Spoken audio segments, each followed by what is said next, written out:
Everyone thinks money problems are about math and budgets. But here's the thing, they're actually about psychology. Your brain has built-in biases that have been sabotaging your wealth for years, and most people have no idea they exist. These psychological concepts control every financial decision you make. So in the next 10 minutes, I'm going to explain the psychology concepts that separate the wealthy from everyone else. By the end, you'll understand exactly why your brain keeps you poor, and most importantly, how to fix it. Let's start with loss aversion. Picture this scenario. You have two choices. Choice 1, I give you a guaranteed $50. Choice 2, we flip a coin. Heads, you get $100. Tails, you get nothing. Mathematically, the coin flip is better, yet 90% of people take the guaranteed $50. Why? Because your brain feels losses twice as strongly as gains. This is probably the biggest reason you're not wealthy. You avoid investing because you might lose money, even though the market historically goes up. You keep money in savings accounts paying 0.1% because it feels safe, even though inflation eats your purchasing power every day. Your brain is literally wired to keep you poor by avoiding any possibility of loss, even when the potential gain is massive. The solution? Start small. Invest $10, then $50, then $100. Train your brain that small losses are okay if they lead to bigger wins. Next up, lifestyle inflation.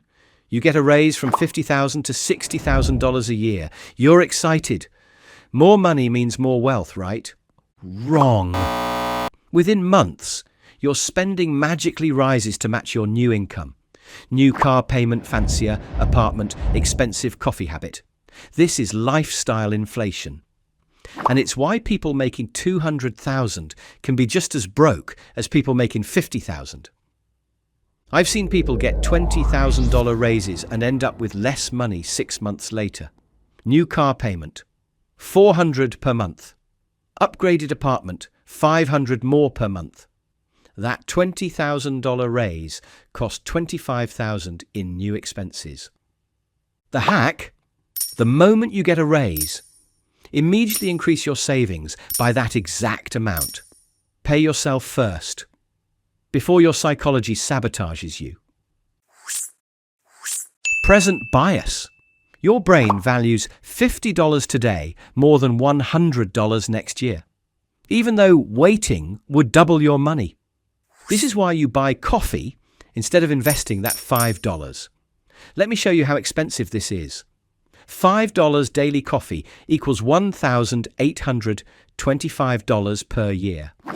Invested at 7%, that becomes $73,000 over 20 years. Your coffee habit is costing you a house down payment. Present bias is why people finance cars instead of saving cash. Why they use credit cards for vacations instead of saving. Why they never start investing because benefits feel too far away. The hack? Automate everything. Remove your brain from the equation. Set up automatic transfers to investments. Make future you the default choice, not present you. Social proof spending, you're scrolling Instagram, friend's new iPhone, neighbor's Tesla, co-worker's Bali vacation. Suddenly you need these things too. Your brain uses other people's purchases as proof of what you should buy. Social media makes this worse because you see everyone's highlight reel. You see the purchase, but not the credit card debt.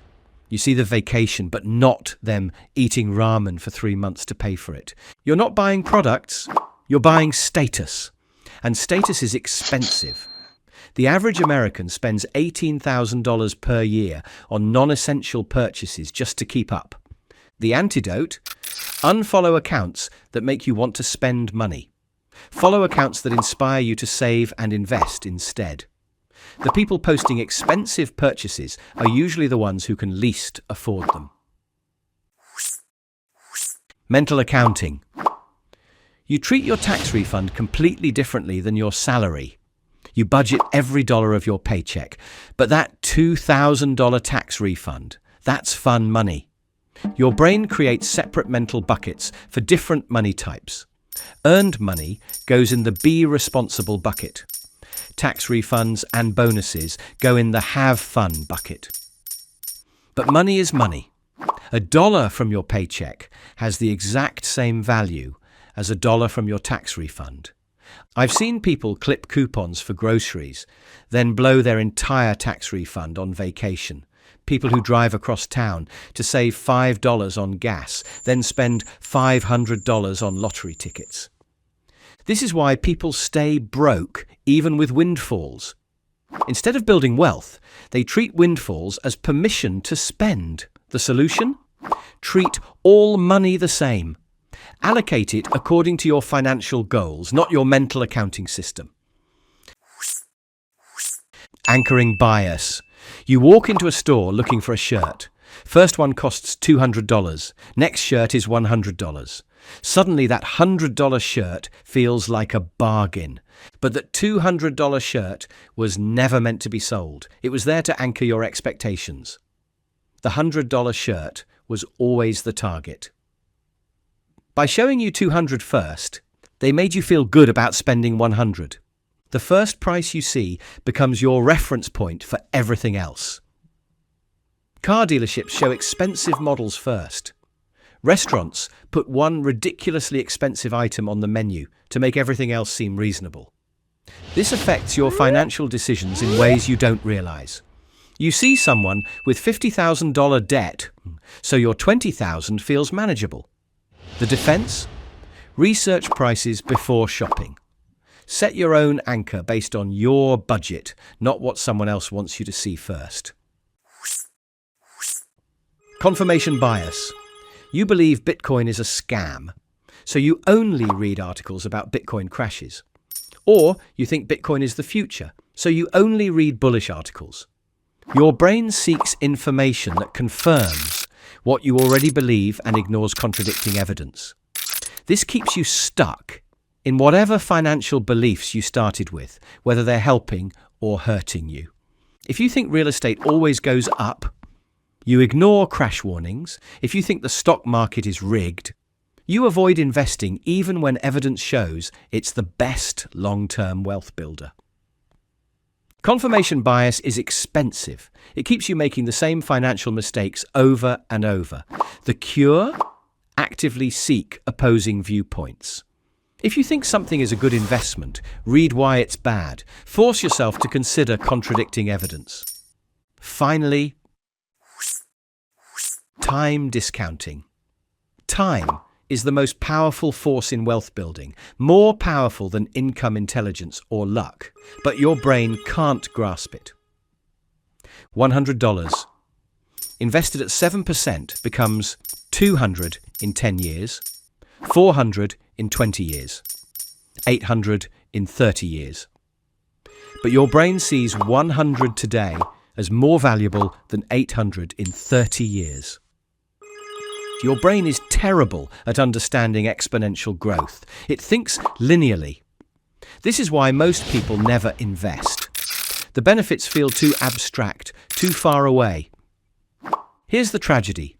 Someone who starts investing $200 per month at 25 will have more at retirement than someone investing $500 per month starting at 35. Time is that powerful. The solution? Start immediately with tiny amounts.